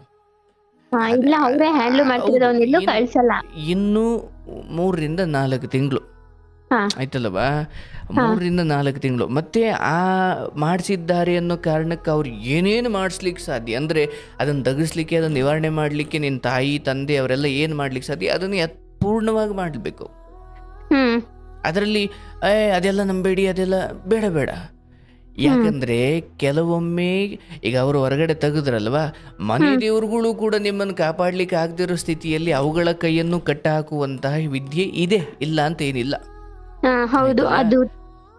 ಆದರೆ ಈಗ ಅವೆಲ್ಲವೂ ನಿವಾರಣೆ ಆಗಿದೆ. ಏನು ಅವ್ರದ್ದು ಅವ್ರೇನೋ ಒಂದು ಮನೆ ದೇವ್ರ ಫೋಟೋ ಅದು ಇದು ಅಂತ ಏನೋ ಹಾಕಿದ್ರು ಅಂತ. ಬಟ್ ಇದೊಂದು ಸಾರ್ವಜನಿಕವಾಗಿ ಹೇಳ್ತೀನಿ, ಹೀಗೆ ನಾವು ಯಾರನ್ನ ಕೊಲ್ಲಬೇಕು, ಕಟ್ಟಾಕಬೇಕು, ತುಳಿಬೇಕು ಅಂತ ಮಾಡ್ತಾರೋ ಇದರ ನೀವು ಅನುಭವಿಸಿರೋ 100 ಪಟ್ಟು 1000 ಪಟ್ಟು ಯಾರು ಮಾಡಿಸಿದ್ದಾರೆ ಅದು ಅವರೇ ಅಂತ ನಾನು ಗಟ್ಟಿಯಾಗಿ ಹೇಳಲ್ಲ. ಬಟ್ ಅದನ್ನ ನೀವು ನೋಡ್ತೀರ. ಅದು ದ್ವೇಷವಾಗಬಾರ್ದು, ನಾನು ಹೇಳಬಾರ್ದು. ಬಟ್ ಯಾಕಂದರೆ ಹಿಂಗೆ ಮಾಡಿಸ್ಬೋದು ಅಂತ ಸಮಾಜ ಇದರಿಂದ ತಪ್ಪು ತಿಳ್ಕೊಂಡು ಯಾರ್ಯಾರಿಗೂ ಏನೇನೋ ಮಾಡಿಸೋಕೆ ಶುರು ಮಾಡಿದ್ರೆ ಏನಾಗ್ಬೇಕು ಕತೆ? ಬೇಡ ಸೋನು ಸರ್, ಎಲ್ಲರೂ ಚೆನ್ನಾಗಿರ್ಲಿ, ನನ್ಗೆ ಅದರ ಕೆಟ್ಟ ಭಾವನೆನೇ ಇಲ್ಲ. ಅವರು ಅವರವರ ಕರ್ಮಕ್ಕೆ ಯಾರ ಮನೆಯನ್ನು ನಾಶ ಮಾಡಬೇಕು ಅಂತ ನನ್ನ ಯೋಚನೆ ಬರುತ್ತಲ್ಲ, ಅದೇ ನನ್ನ ಮೊದಲ ನಾಶಕ್ಕೆ ಮೊದಲ ಹೆಜ್ಜೆ. ಅದು ನನಗೆ ಗೊತ್ತಿರಲ್ಲ ಅಷ್ಟೇ. ಮನುಷ್ಯ ದ್ವೇಷಯುತವಾಗಿ ಯೋಚನೆ ಮಾಡಕ್ಕೆ ಶುರು ಮಾಡಿದಾಗ ಅವನು ಎಷ್ಟು ಅವನಿಗೆ ಕೊಂದ್ಕೊಳ್ತಿರ್ತ, ಅವನಿಗೆ ಅದು ಗೊತ್ತಾಗ್ತಿರಲ್ಲ. ಹಾ ಯಾಕಂದ್ರೆ ಕತ್ತಿಯಲ್ಲಿ ಇನ್ನೊಬ್ಬರನ್ನು ಕೊಲ್ಲಿಕ್ಕೆ ಹೊರಟವನಿಗೆ ಅವನು ನನಗೆ ಹೊಡಿಬಹುದು ಅನ್ನೋ ಯೋಚನೆನೇ ಮರ್ತು ಬಿಟ್ಟಿರ್ತಾನ ಅವನು. ಹೌದು ಸೋನು ಸರ್. ನಾನು ಇನ್ನೊಬ್ಬರನ್ನು ಕೊಲ್ಲಬೇಕು, ನಾನು ಇನ್ನೊಬ್ಬರನ್ನು ತುಳಿಬೇಕು, ನಾನು ಇನ್ನೊಂದು ಮನೆ ಹಾಳು ಮಾಡಬೇಕು, ಇನ್ನೊಂದು ಭಗವಂತ ಕೊಟ್ಟಿರೋ ಸಂತಾನಗಳನ್ನು ನಾನು ಈ ವಾಮ ಮಾರ್ಗದ ಮೂಲಕ ಕೊಲ್ಲಲಿಕ್ಕೆ ಹೋಗ್ತೀನಿ ಅಥವಾ ಅಂಥ ಪ್ರಯತ್ನ ವಾಮ ಮಾರ್ಗ, ಕೆಟ್ಟ ಮಾರ್ಗ, ಕಪ್ಪು ಶಕ್ತಿಗಳನ್ನು ಬಳಸ್ಕೊಂಡು ಇಂಥದ್ದೇನೋ ಮಾಡ್ತೀನಿ ಅಂತ ಹೊರಡುವ ಯಾವ ಮನೆಯ ಯಾವ ಅಜ್ಜಿ ತಾತ ಯಾರೇ ಮಾಡಲಿ ಅವ್ರ ಇಡೀ ವಂಶಕ್ಕೆ ಇವರು ದೊಡ್ಡ ಶಾಪ ಆಗ್ತಾರೆ. ಹಾ ಸೋನು ಸರ್, ಮತ್ತೆ ಏನ್ ಮಾಡ್ತಿದ್ದಾರೆ ಅಂದ್ರೆ ಅವರು ಈ ಮಧ್ಯದಲ್ಲಿ ಕೀಳ್ಸಿದ್ವಲ್ವಾ, ಅದೆಲ್ಲ ರೆಡಿ ಮಾಡಿದ್ದು ಅಂತ ಹೇಳಿದ್ವಲ್ಲ, ಸ್ವಲ್ಪ ನಾರ್ಮಲ್ ಆಗಿದ್ದ. ಅಂದ್ರೆ ಭಾಗ ನಮ್ದು ಸೈಟ್ಗೆ ಭಾಗ ನಮಗ್ ಕರೆಕ್ಟ್ ಆಗಿ ಕೊಟ್ಟಿಲ್ಲ ಅವರು. ಜಮೀನಲ್ಲಿ ನಮಗ್ ಮೋಸ ಮಾಡಿದ್ದಾರೆ ನಮ್ಮ ಅಜ್ಜಿ ಮತ್ತೆ ನಮ್ ಚಿಕ್ಕಪ್ಪ. ರೋಡ್ ಸೈಡ್ ಎಲ್ಲ ಅವರೇ ಮಾಡ್ಕೊಂಡ್ಬಿಟ್ಟಿದ್ದಾರೆ. ಈ ಕಾಡ್ ಜಮೀನ್ ತರ ಇರುತ್ತಲ್ವಾ, ಅದೆಲ್ಲ ನಮ್ಮ ಅಪ್ಪನ್ ಕೊಟ್ಟಿದ್ದಾರೆ. ನಮ್ಮಪ್ಪ ದಬಾಯಿಸ್ ಕೇಳಲ್ಲ. ಈ ನಡುವೆ ಅವ್ನ್ ಕೇಳ್ದ, ಮತ್ತೆ ನನಗ್ ಭಾಗ ಬೇಕೇ ಬೇಕು ಅಂತ ಹೇಳಿ ಸ್ಟೇಷನ್ ಕಂಪ್ಲೇಂಟ್ ಕೊಡ್ಸಿದ. ನಮ್ಮ ಅಜ್ಜಿಗೆಲ್ಲ ಬೈದ್ ಕಳ್ಸಿದಾರೆ ಅಲ್ಲಿ. ಮತ್ತೆ ಮಾಡ್ಸಿದಾರೆ ಅಂತ ಇವ್ರು ಅದೇ ಹೇಳಿದ್ನಲ್ವಾ, ದೇವಸ್ಥಾನದಲ್ಲಿ ಅವ್ರು ಹೇಳ್ತಾರೆ ಅಂತ. ನೀವ್ ಎಷ್ಟು ಸಲ ಅವ್ರ ಹತ್ರ ಹೋಗ್ ಭಾಗ ಕೇಳ್ತಿದಿರೋ ಅವ್ರು ಅಷ್ಟು ಸಲ ಮತ್ತೆ ಮತ್ತೆ ಮನೆ ದೇವ್ರ ಹತ್ರ ಹೋಗಿ ಮಾಡಿಸ್ತಾನೆ ಇದಾರವ, ಆ ಭಾಗದ ಸುದ್ದಿಗೆ ಹೋಗ್ಬಿಡಿ ಅಂತ ಹೇಳ್ತಿದಾರೆ ಅವ್ರು. ಇವನ್ ನೋಡಿದ್ರೆ ಚೆನ್ನಾಗ್ ಮೈಂಡ್ ವರ್ಕ್ ಆಗುವಾಗೆಲ್ಲ ನನ್ಗೆ ಅಲ್ಲೇ ಭಾಗ ಬೇಕು, ನಮ್ಮ ಅಪ್ಪನೂ ಅವ್ರ ಅಪ್ಪನೂ ನಮ್ ಚಿಕ್ಕಪ್ಪನೂ ಒಬ್ರೇ ಮಗ ಅಲ್ವಾ, ನಂಗ್ ಪಕ್ಕದಲ್ಲೇ ಬೇಕು ಅಂತ ಅವನು ಆದ. ನಂಗೆ ಇಷ್ಟೆಲ್ಲ ಮೋಸ ಮಾಡಿದ್ದಾರೆ ಅಂತ. ಕೇಳಿಸ್ಕೊ ಇಲ್ಲಿ ಮನುಷ್ಯನಿಗೆ ಒಂದು ಕೆಟ್ಟ ಗಳಿಗೆ ಅಂತ ಬಂದಾಗ ಒಂದು ಚಿಕ್ಕ ಕಲ್ಲು ಎಡುವುದ್ರು ಕೂಡ ಪ್ರಾಣ ಹೋಗುತ್ತವ. ಅಂಥದ್ದೊಂದು ಗಳಿಗೆ ಕಳೆಯೋವರೆಗೂ ಅವ್ರು ಏನೇನು ಮಾಡಿಸ್ಬೋದು ಮಾಡಿಸ್ಲಿ. ಒಂದು ಗಳಿಗೆ ಅದು ನನಗೂ ನಿನಗೂ ನಿಲುಕ್ತಾ ಇರ್ತಕ್ಕಂಥದ್ದು. ಈಗ ಆಯ್ತವ, ಇದನ್ನೇ ತುಂಬ ಚೆನ್ನಾಗಿ ಎಂಜಾಯ್ ಮಾಡಿಕೊಂಡು ಧನಾತ್ಮಕವಾಗಿ ಬದುಕೋ ಯಾರೋ ಒಬ್ಬನ ಮೇಲೆ ಮಾಡಿಸ್ಲಿಕ್ಕೆ ಹೇಳು. ಈಗ ನಾನು ಹೇಳೋದು, ಒಂದು ಕೆಟ್ಟಗಳಿಗೆ ಬಂದ್ಬಿಟ್ರೆ ಯಾರೋ ಏನೋ ಮಾಡಿಸೋದೇ ಬೇಕಿಲ್ಲ, ಒಂದು ಕಲ್ಲು ಎಡುವುದ್ರೆ ಸತ್ತೋಯ್ತಾನ ಅವನು. ಈತನಿಗೆ ಒಂದು ಕೆಟ್ಟ ಗಳಿಗೆ ಇದೆಯವ್ವ. ನಾನು ಹೇಳಿದ್ನಲ್ಲಿ ಏನೋ 4 ತಿಂಗಳು, ಅವರು 4 ತಿಂಗಳು ಭೀಮನ ಅಮಾವಾಸ್ಯೆ ಕಳೀಲಿ. ಅದನ್ನ ಬಿಡು, ಈಗ ನನ್ನ ಕಡೆಯಿಂದ ಕೇಳಿಸ್ಕೊ ಆಯ್ತು. ಈಗ ಅವ್ರೇನು ನೋಡ್ತಿದ್ದಾರೆ ಅದನ್ನು ನಾನು ಬಲ್ಲೆ, ಅದನ್ನೇ ಹೇಳ್ತಾ ಇದ್ದೀನಿ. ಇನ್ನೊಂದು 4 ತಿಂಗಳು ಸುಮ್ಮನೆ ಏನೇನು ನಡೆಯುತ್ತೋ ಏನೇನು ಮಾಡಿಸಿ ಸಾಧ್ಯ ಅವ್ರು ಮಾಡಿಸ್ಲಿ. ನಿಮ್ಮ ಗಳಿಗೆ ಮುಗಿದು ಅವ್ರ ಗಳಿಗೆ ಆಮೇಲೆ ಶುರುವಾಗುತ್ತೆ. ಸರಿ ಸರ್, ಅವ್ರಿಗೆ ಏನೋ ಆಗದ್ ಬೇಡ ನನ್ನ ಕಡೆಯಿಂದ, ನನ್ನ ತಮ್ಮ ನನಗೆ ಸರಿಯೋದ್ರೆ ಸಾಕು. ನೀನು ನಾನು ಹೇಳೋದಲ್ಲವ ಅದು. ನಾನೊಬ್ಬನ ಕೊಂದ್ಬಿಟ್ಟು ನನಗೆ ಅವ್ರ ಕಡೆಯವ್ರು ಯಾರು ನನ್ನನ್ನು ಕೊಲ್ಲದೆ ಇರ್ಲಿ ಅಂತ ಹೇಳಿದ್ರೆ ಅದಾಗುತ್ತಾ? ಏನನ್ನ ಬಿತ್ತಿದ್ದೀನೋ ಅದನ್ನು ಅನುಭವಿಸ್ಲೇಬೇಕು. ಈಗ ನಿನ್ನ ತಮ್ಮನೋ ಅಥವಾ ನಿನ್ನ ತಾಯಿನೋ ನೀವೆಲ್ಲರೂ ಸೇರಿ ಅವ್ರ ಮನೆಗೆ ಅಂತಹ ದೊಡ್ಡ ಅನ್ಯಾಯ ಮಾಡಿ ಅವ್ರ ಮನೇಲಿ ಯಾವುದೋ ಒಂದು ಸಂತಾನವನ್ನ ನೀವು ಹಾಳು ಮಾಡಿದ್ರಿ ಅನ್ನೋದಾದ್ರೆ ಅವ್ರಿಗೆ ಅದೇನು ಆಗ್ತಿರ್ಲಿಲ್ಲ. ಹೌದು, ಇದು ಯಾವುದೂ ಇಲ್ಲದೆ ನಿಮ್ಮ ಮೇಲೆ ಹಾಕಿದಾಗ ಅದು ನಿಮ್ಮನೆ ಅಜ್ಜಿ ತಾತ ಅಂತ ಅಲ್ಲ, ಯಾರಾದರೂ ಅಷ್ಟೇ ಮುಗ್ಧರ ಮೇಲೆ ಪ್ರಯೋಗ ಮಾಡಿದ ಯಾವುದೇ ಅಸ್ತ್ರವಾದರೂ ಕೂಡ ಅದು ಒಬ್ಬನನ್ನು ಅವ್ರ ಕಡೆಯವ್ರನ್ನ ಕೊಲ್ಲಬಹುದು, ಆದರೆ ನಿಮ್ಮ ಕಡೆ 10 ಜನರನ್ನು ಅದು ಮರಳಿ ಕೊಲ್ಲುತ್ತೆ. ಯಾವಾಗಲೂ ನಾವು ಇನ್ನೊಬ್ರಿಗೆ ದ್ರೋಹ ಮಾಡಬೇಕು, ಇನ್ನೊಬ್ರದ್ದೇನೋ ಕೆತ್ಕೊಳ್ಬೇಕು, ಇನ್ನೊಂದು ಮನೆಯ ಸಂತಾನವನ್ನು ಹಾಳು ಮಾಡಬೇಕು. ಅರ್ಥಾತ್ ಹೇಗೆ ಒಂದು ಮಹಾಭಾರತದಲ್ಲಿ ಒಂದು ಅರ್ಜುನನ ಮಗ ಅಭಿಮನ್ಯುವಿನ ಮಗ ಪರೀಕ್ಷಿತ ರಾಜನನ್ನು ಕೊಲ್ಲಬೇಕು, ಒಟ್ಟಿ ಗರ್ಭದಲ್ಲಿರುವ ಮಗುವನ್ನೇ ಕೊಂದುಬಿಡ್ತೀನಿ, ಅವ್ರ ವಂಶವೇ ನಾಶವಾಗಬೇಕು ಅಂತ ಏನು ಅಶ್ವತ್ಥಾಮ ಬ್ರಹ್ಮಾಸ್ತ್ರವನ್ನು ಬಿಡ್ತಾನೆ. ಆದರೆ ಅದಕ್ಕೆ ಕೃಷ್ಣ ಅಡ್ಡ ನಿಂತು ಆ ಮಗುವನ್ನು ಕಾಪಾಡಿಕೊಳ್ತಾನೆ. ಅಂದರೆ ವಂಶವನ್ನೇ ತೆಗೆದು ಬಿಡ್ತೀನಿ ಅಂತ ಯೋಚನೆ ಮಾಡುವ ಯಾರ ವಂಶವೂ ಉಳಿಯುವುದಿಲ್ಲ. ಹೌದು ಸರ್. ಆದರೆ ಯಾವ ವಂಶವನ್ನೇ ಕಿತ್ತಾಕ್ಬಿಡ್ತೀನಿ ಅಂತ ಹೋಗ್ತಾನಲ್ಲ ಅವನು ವಂಶ ಉಳಿಯಲ್ಲ. ಬಟ್ ಯಾರ ವಂಶ ಇರಲೇಬಾರ್ದು ಅಂದ್ಕೊಂಡಿರ್ತಾರೆ ಆ ವಂಶ ಚೆನ್ನಾಗಿ ಬೆಳೆಯುತ್ತೆ ಅಂತ. ಅದಕ್ಕೆ ಹೇಳ್ತೀನವ, ಇಲ್ಲಿ ಅವ್ರಿಗೇನು ಆಗೋದು ಬೇಡ ಅನ್ನೋದು ನಿಮ್ಮ ಮನಸ್ಸಲ್ಲಿ ಇರಬೇಕು. ಅದೇ ಧರ್ಮ ಹಂಗೆ ಇರಬೇಕು ಕೂಡ. ನಮಗೆ ಹಿಂಗೆ ಮಾಡಿದ್ರು ಅವರು ಹಾಳಾಗೋಗ್ಲಿ ಅಂದ್ರೆ ಅವ್ರಿಗೂ ನಿಮ್ಗೂ ವ್ಯತ್ಯಾಸ ಇಲ್ಲ. ಇಲ್ಲ, ನಾವ್ ಆತರ ಏನು ಅಂದಿಲ್ಲ. ಅವ್ರು ಕಿತ್ರಲ್ವಾ, ಅವ್ರು ಹೇಳಿದ್ರು. ಅಲ್ಲ, ನೀನ್ ಅದನ್ನ ಹಂಗೆ ಹೇಳಿದ್ದೀಯ, ಏನು ಅವ್ರಿಗೇನು ಆಗೋದು ಬೇಡ, ಅದು ನಿಮ್ಮ ದೊಡ್ಡ ಗುಣ. ಆದ್ರೆ ನೀವ್ ಹಂಗನ್ ಮಾತ್ರಕ್ಕೆ ಆಗಲ್ವಾ? ಅದ ಹಂಗಿಲ್ಲ. ಇಲ್ಲ, ಅವನು ನಮ್ ಚಿಕ್ಕಪ್ಪನ ಮಗ ಇದ್ದಾನಲ್ವಾ, ಅವನಂದ್ರೆ ನಂಗೆ ತುಂಬಾ ಇಷ್ಟ. ಚಿಕ್ಕದ್ರಿಂದ ನಾನೇ ಸಾಕಿರೋದು ಎಲ್ಲ. ಬಟ್ ಇವಾಗ ಮಾತಾಡ್ಸಲ್ಲ ಅಷ್ಟೇ, ಅದೊಂದು ಬೇಜಾರಿದೆ. ಇರ್ಲಿ ತಾಯಿ, ನಾನು ಹೇಳಿದ್ನಲ್ಲ ಮುಂದಿನ ಸಮಯ ಇವನ್ ಅಲ್ಲೇನು ನೋಡುತ್ತಿದ್ದಾರೆ ಮತ್ತೆ ಇಲ್ಲಿ ನನಗೇನು ಅನಿಸಿದೆ ಎರಡನ್ನೂ ಹೇಳಿದ್ದೀನಿ. ಬಟ್ ನಿಮ್ಮ ತಾಯಿಯನ್ನು ಬಿಟ್ಟು ಬೇರೆ ಯಾರು ಅದನ್ನ ಹ್ಯಾಂಡ್ಲ್ ಮಾಡ್ಲಿಕ್ಕೆ ಹೋಗಬೇಡಿ. ಅದೇ ಸುನಿ ಸರ್, ನಮ್ಮ ಅಮ್ಮನೇ ಹ್ಯಾಂಡ್ಲ್ ಮಾಡ್ತಾರೆ. ಆದ್ರೆ ತುಂಬಾ ವರ್ತನೆ ಚೇಂಜ್ ಆಗಿದೆ. ಇವಾಗ ಹೊಡಿಯಕ್ ಶುರು ಮಾಡ್ತಾನೆ. ಅಂದ್ರೆ ಏನ್ ಸಿಗುತ್ತೋ ಅದ್ರಲ್ಲಿ ಹೊಡಿತಿದ್ದಾನೆ. ಈಗ 1-2 ಮಂತ್ಸ್ ಇಂದ ಅದನ್ನು ತುಂಬಾ ಬೇಜಾರಾಗ್ಬಿಟ್ಟಿದೆ. ಅಮ್ಮನ್ಗೆ ಏನನ್ಸಿದೆ, ಇರೋದ್ಕಿಂತ ಸುತ್ತೋಗ್ಲಿದ್ರೇನೆ ಚೆನ್ನಾಗಿರ್ತಿದ್ವೇನೋ ನಾವು ಅಂತ ಅನಿಸ್ಬಿಟ್ಟಿದೆ. ಒಂದ್ ಕಡೆ ಪರವಾಗಿಲ್ಲ, ಹೊಡೆದ್ರು ಹೊಡಿತಾನೆ, ನನ್ ಮಗ ಸರಿ ಹೋಗ್ತಾನೆ ಅನ್ನೋ ನಂಬಿಕೆ ಅವ್ರಿಗೆ. 3 ವರ್ಷ ಆಯ್ತು ಸೋನು ಸರ್ ಹಿಂಗ್ ಸ್ಟಾರ್ಟ್ ಮಾಡಿ ಅವನು. ನೋಡುವ, 2 ಭರವಸೆ ಕೊಡ್ತಿದ್ವು. ಒಂದು, ಇನ್ನೊಂದು 4 ತಿಂಗಳು ಸಮಯ ಬೇಕೇ ಬೇಕು. 1, 2 ಅಲ್ಲಿ ಯಾರ ಜೀವವೂ ಹೋಗೋದಿಲ್ಲ, ಧೈರ್ಯವಾಗಿರಬೇಕು. ಸರಿ ಸರ್. ಆ್ಯಂಡ್ 3ನೇದು, ಇಲ್ಲಿ ಆತನ ಕೆಟ್ಟಗಳಿಗೆ ಹೋಗೋವರೆಗೂ ಅವ್ರು ಯಾರೋ ಏನೋ ನೋಡ್ತಾ, ಈಗ ಮತ್ತೆ ಆತಂದು ಏನೇ ಗೊಂದಲ ಆದರೂ ಕೂಡ ನಿಮ್ಮ ಕಣ್ಣು ಅವ್ರ ಮೇಲೆ ಹೋಗೋದು ಅಥವಾ ಅಲ್ಲೆಲ್ಲೋ ಕೊಡು, ಇದಕ್ಕಿಂತ ಲಕ್ಷಾಂತರ ರೂಪಾಯಿ ವಿನಿಯೋಗಿಸೋದು ಬೇಡ. ಯಾರೋ ಒಬ್ರು ನಂಬಿದ್ದೀರಿ, ಅವ್ರನ್ನ ಸಲಹೆ ಕೇಳ್ಕೊಳ್ತಾ ಇರಿ, ಏನು ತೊಂದರೆ ಇಲ್ಲ. ಅದು ನಿಮ್ಮ ಭರವಸೆಗೆ ಮಾತ್ರ. ಅವ್ರ ಇನ್ವಾಲ್ವ್ಮೆಂಟ್ ಬಂದ ತಕ್ಷಣ ಇದು ಸರಿ ಹೋಗುತ್ತೆ ಅಂತಲ್ಲ, ಒಂದು ಕಾಲ ಮಿತಿ ಆ ಕೆಟ್ಟಗಳಿಗೆ ಕಳೆಯೋವರೆಗೂ. ಆಮೇಲೆ ಹೇಳ್ತಾರಲ್ಲವ, ಊರ ಕಡೆ ಕೇಳಿ ನೋಡು, ಆ ಸಮಯ ಬರೋವರೆಗೂ, ಅಂದರೆ ಆ ಅರಿಯೋ ಸಮಯ ಬರೋವರೆಗೂ ಕೊಡ್ಲಿ ತಾಂಡ್ರು ಅದಾಗಲ್ಲ. ಆಮೇಲೆ ಹುಲ್ಲೇನು ಈ ಗರ್ಗೆ ಹುಲ್ಲಲ್ಲಾಗೋಗ್ಬಿಡುತ್ತಂತೆ. ಹೌದು ಸರ್. ಹರಿಯೋ ಗಳಿಗೆ ಬರೋವರೆಗೂ ಏನು ತಿಪ್ಪುರ್ಲಾಗ ಹಾಕಿದ್ರು ನೀವೇನೋ ಮಾಡೋಕ್ಕೂ ಅದ್ರ ಅದು ಇನ್ನೇನೋ ಆಗಿರುತ್ತೆ. ಹೌದು ಸೋನು ಸರ್. ಹಾಗಾಗಿ ಇವೆಲ್ಲ ಕಪ್ಪು ಶಕ್ತಿಗಳಿಲ್ಲ ಅಂತ ಅಲ್ಲ, ಅವೇ ಕಪ್ಪು ಶಕ್ತಿಗಳು ಮೊದಲು ನಮ್ಮಲ್ಲೇ ಇದ್ದಾವೆ. ಈಗ ನೋಡವ, ನಿನಗೆ ಇದರಿಂದ ಒಂದು ಆತಂಕ, ಭಯ, ದುಃಖ ಇದೆ, ಇದರಿಂದ ಒಂದು ಮನೋರೋಗ ಶುರುವಾಗುತ್ತೆ. ಆವಾಗ ನಿನಗೇನೋ ಒಂದು ಕಾಯಿಲೆ ಬಂದರೂ ಕೂಡ ನನಗೂ ಏನೋ ಮಾಡಿಸಿದ್ದಾರೆ ಅಂತ ನೀನು ಅಂತೀಯ. ಇಲ್ಲ, ನಾನು ಅದ್ರ ಬಗ್ಗೆ ಕೇಳಿಸುವ ಇದು ಹೆಂಗ್ ವರ್ಕ್ ಆಗುತ್ತೆ ಅಂತ. ಕಪ್ಪು ವಿದ್ಯೆಗಳು ಪ್ರಯೋಗವಾಗುವುದು ಮನುಷ್ಯನ ಕೆಟ್ಟ ಸಮಯ ಮತ್ತು ಮನುಷ್ಯ ಸ್ವಯಂ ದುರ್ಬಲನಾಗಿದ್ದವನ ಮೇಲೆ ಇವೆಲ್ಲ ಪ್ರಯೋಗವಾಗುತ್ತವೆ. ಈಗ ಸುಮ್ಮನೆ ಯಾರೋ ಜ್ವರ ಬಂದು ಮಲಗಿದ್ದಾರೆ, ಅವನ ಹತ್ರಕ್ಕೆ ಹೋಗ್ಬಿಟ್ಟು ಏನೋ ಜ್ವರಗಳು ಒಂದು ವಾರ ಆದರೂ ಬಿಡ್ತಾ ಇಲ್ಲ, ನನಗೇನು ಅನಿಸುತ್ತೆ ಏನೋ ಯಾರಂತ ಸುಮ್ಮನೆ ಮನಗಿರ್ತಾನೆ. ಬಟ್ ನೀನು ಹೋಗಿ ಅವನ ಮುಂದೆ ಇಲ್ಲ ಕಣೋ ಯಾರೋ ಏನೋ ಮಾಡಿಸ್ಬಿಟ್ಟಿದ್ದಾರೆ ಅಂದರೆ ಮುಗೀತ ಅವನ ಕತೆ. ಅಲ್ಲಿಂದ ಅವನು ಯೋಚಿಸುವ ರೀತಿನೇ ಅವನಿಗೆ ದೊಡ್ಡ ಮನೋರೋಗ. ಈ ವಿಚಾರಗಳಲ್ಲಿ ನೀನು ಒಂದು ಮನೇಲಿದ್ದೀಯವ, ಪಾಪ ಅವ್ರು ನಿನಗೆ ಭಾಳ ಪ್ರೀತಿಯಿಂದ ಜಾಗ ಕೊಟ್ಟಿದ್ದ, ನಿನ್ನ ಸಂಬಂಧಿಕರೇ ಇರ್ಬೋದು. ಈ ನೀನಿರೋ ಮನೆಯಲ್ಲಿ ಇದ್ರ ಬಗ್ಗೆ ಹೆಚ್ಚು ಯೋಚನೆ ಮಾಡಿ ಕೊರಗುತ್ತಾ ಕೂರ್ಬೇಡ, ಅದು ಆ ಮನೆಗೆ ಒಳ್ಳೇದಲ್ಲ. ಆಯ್ತಲ್ವಾ? ಅವರು ನಿನ್ನ ದುಃಖದಲ್ಲಿ ಪಾಲುದಾರರೇ ಹೌದು, ಬಟ್ ನೀನು ಸಂತೋಷವಾಗಿರು. ನಿನ್ನ ತಮ್ಮನ ವಿಚಾರವಾಗಿ ಆತ ಬೇಗ 4 ತಿಂಗಳು ಬೇಕು. ಅದು 4 ತಿಂಗಳು ಯಾಕೆ, ಅದು ನಾನು ಹೇಳಲ್ಲ, ನೀನು ಅವ್ರನ್ನೂ ಹೇಳಿದ್ರೆ ಅವರೂ ಹೇಳಲ್ಲ. ಅದೊಂದು ಏನೋ ಗೊಂದಲ ಇರುತ್ತೆ ಅಥವಾ ಅದೇನೋ ಒಂದು ಸೂಕ್ಷ್ಮ ಇರುತ್ತೆ. ಬಟ್ ಇಲ್ಲಿ ಅವ್ರು ಏನೋ ಮಾಡಿಸಿದ್ದಾರೆ ಅಂತ ಇನ್ನೂ ಒಂದು 5-6 ಹತ್ರ ಹೋಗೋದು, ಒಬ್ಬೊಬ್ರ ಹತ್ರ ಒಂದೊಂದು ಹುಟ್ಟುತ್ತವ. ಇದು ಅರಿಯೋ ಗಳಿಗೆ ಬರೋವರೆಗೂ ಒಬ್ಬೊಬ್ರು ಒಂದೊಂದು ಹೇಳ್ತಾರೆ. ನೀವು ಎಲ್ಲಾರ್ದು ಮಾಡ್ಕೊಂಡು ಕೂತ್ಕೊಂಡ್ರೆ ದೊಡ್ಡ ಸಮಸ್ಯೆ, ದೊಡ್ಡ ಗೊಂದಲವನ್ನ ಅಂದ್ರೆ ಅದೊಂಥರ ಚಕ್ರವ್ಯೂಹ. ಒಳಗಡೆ ಅವ್ರು ಮಾಡಿದ್ದು, ಅವ್ರು ಹೇಳಿದ್ದು ಮಾಡ್ತೀರಾ, ಇವ್ರು ಹೇಳಿದ್ದು ಮಾಡ್ತೀರಾ, ಅದು ಮಾಡ್ತೀರಿ, ಇದು ಮಾಡ್ತೀರಿ, ಇದು ಮಾಡ್ತೀರಾ, ಕಡೆಗೆ ನಿಮ್ಗೆ ಅಯ್ಯೋ ಬಿಡಪ್ಪ ಆಯ್ತು ನಂಗೆ ಆಗ್ಬಿಡುತ್ತೆ ಕತೆ. ಬೇಡ, ಯಾವುದು ಬೇಡ. ಆತ ಸರಿ ಹೋಗುತ್ತಾನೆ. ತಾಯಿಗೆ ಅದನ್ನು ಸಹನೆ ಮಾಡುವ ಶಕ್ತಿ ಇದೆ, ಆಕೆಯನ್ನೇ ಆ ಶಕ್ತಿ ಕೂಡ ಆಯ್ಕೆ ಮಾಡಿಕೊಂಡಿದೆ. ಅದು ಆಕೆಯ ಹಣೆ ಬರಹ, ಬಟ್ ಕೆಟ್ಟದ್ದಾಗಲ್ಲ, ಡೋಂಟ್ ವರಿ. ಈಗ ಮಗ ತನಗೇನೋ ಒಂಚೂರು ಹಲ್ಲೆ ಮಾಡ್ದ ಅಂದ್ರೆ ತಾಯಿ ಬೇರೆ ತರ ತಗೊಳ್ತಾರೆ, ಬಟ್ ಬೇರೆಯವ್ರು ಅದನ್ನ ಬೇರೆ ತರ ತಗೊಳ್ತಾರೆ. ಅದಕ್ಕೆ ಬೇರೆ ಯಾರು ಹೋಗ್ಬೇಡಿ ಅಲ್ಲಿಗೆ.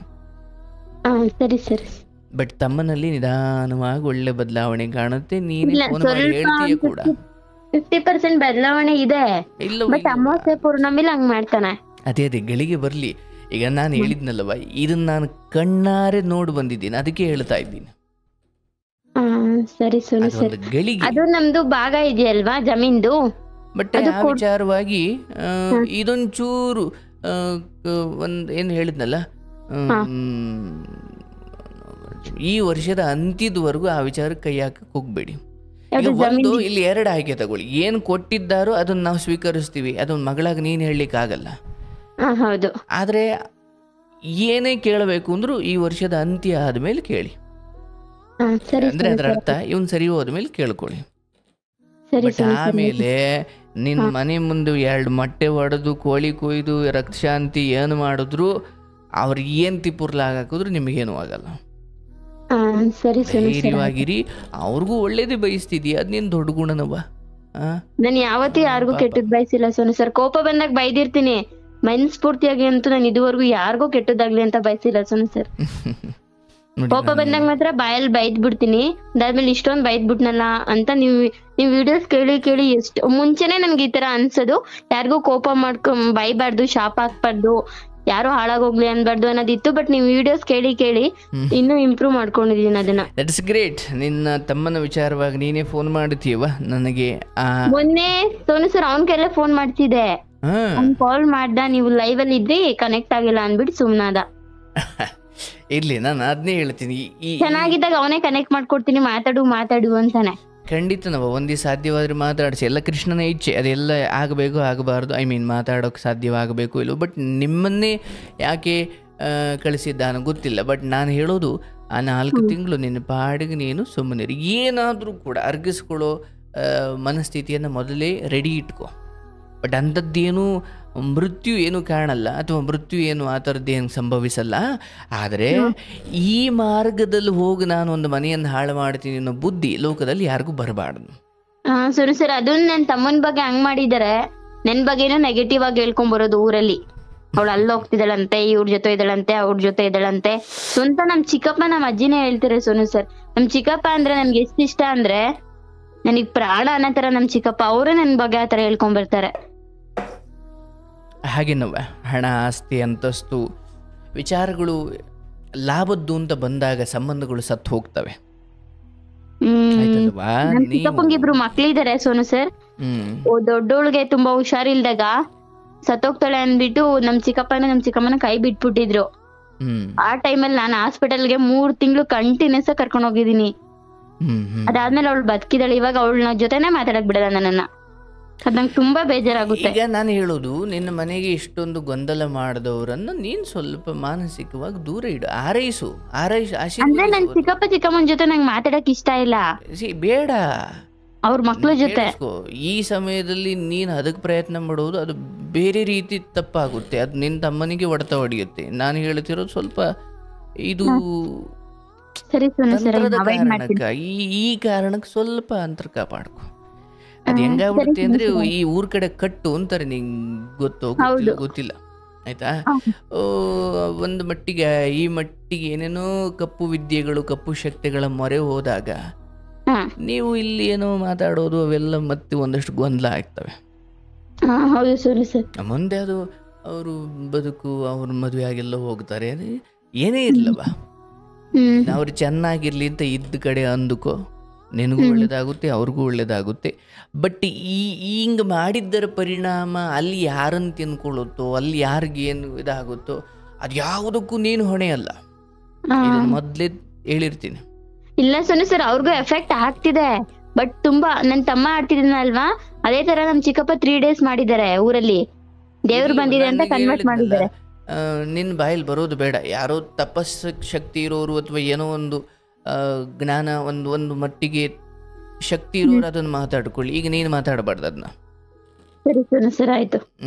ಅದಕ್ಕೆ ಶಾಪ ಹಾಕೋದು ಯಾರಿಗೆ ಸಾಧ್ಯ ಅಂದ್ರೆ, ಅವನಿಗೆ ಆ ಶಾಪದಿಂದ ಆಗುವ ನಷ್ಟವನ್ನು ತಡ್ಕೊಳ್ಳೋ ಶಕ್ತಿ ಇದ್ರೆ ಅವನಿಗೆ ಸಾಧ್ಯ. ಸುಮ್ಮನೆ ಯಾರು ಹಾಕಿದ್ರೆ ಆಗ್ಬಿಡುತ್ತೆ ಜೀವನ. ಅದ್ ಹೆಂಗಂದ್ರೆ, ಮೊದ್ಲೆಲ್ಲ ಕಮಂಡಲ್ದಿರೋ ನೀರು ತಗೊಂಡು ನೀನು ಕಲ್ಲಾಗಿ ಹೋಗು, ನೀನು ಮುಳ್ಳಾಗಿ ಹೋಗು, ಅದಾಗು ಇದಾಗು ಅಂತ ಶಾಪ ಕೊಟ್ಬಿಡೋರು ಋಷಿಮುನಿಗಳು.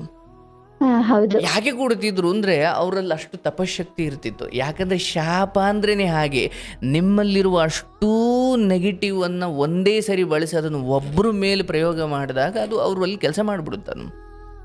ಶಾಪ ಹಾಕೋನ್ ಹೆಂಗಿರ್ಬೇಕು ಅಂದ್ರೆ, ಅವನು ಅಷ್ಟು ತಪಸ್ಸು ಗಳಿಸಿರ್ಬೇಕು. ಅವನು ಸುಮ್ಮನೆ ಹೋಗೋರೆಲ್ಲ ಶಾಪ ಹಾಕ್ಲಿಕ್ಕೆ ಆಗಲ್ಲ. ಹಾಗಾಗಿ ಈಗ ತೀರ ನೊಂದು ಅನ್ಯಾಯಕ್ಕೊಳಗಾಗಿರೋ ಆ ಒಂದು ಮಹಿಳೆ ಕಣ್ಣೀರು ಹಾಕ್ತಾ ಒಂದಿಡೀ ಮಣ್ಣು ತೆಗೆದು ಶಾಪ ಅಂತ ಆಗ್ತಾಳಲ್ಲ, ಅದಕ್ಕೆ ಶಕ್ತಿ ಇರುತ್ತೆ. ಸುಮ್ಮನೆ ಮೋಸ ಮಾಡಿರೋಳೆ ಶಾಪ ಹಾಕಿದ್ರೆ ಅವೆಲ್ಲ ವರ್ಕ್ ಆಗಲ್ಲ. ಮೋಸ ಹೋಗಿರೋಳು ಹಾಕಿದ್ರೆ ಆಗುತ್ತೆ, ನೋವಿಗೆ ಒಳಗಾಗಿರೋರು ಹಾಕಿದ್ರೆ ಆಗುತ್ತೆ. ಅದು ಮೋಸ ಮಾಡ್ರೂ ಇವನು, ಬಟ್ ಶಾಪ ಹಾಕೋನು ಇವನೇ ಅಂದಾಗ ಅವು ಕೆಲಸ ಮಾಡಲ್ಲ ಅವು.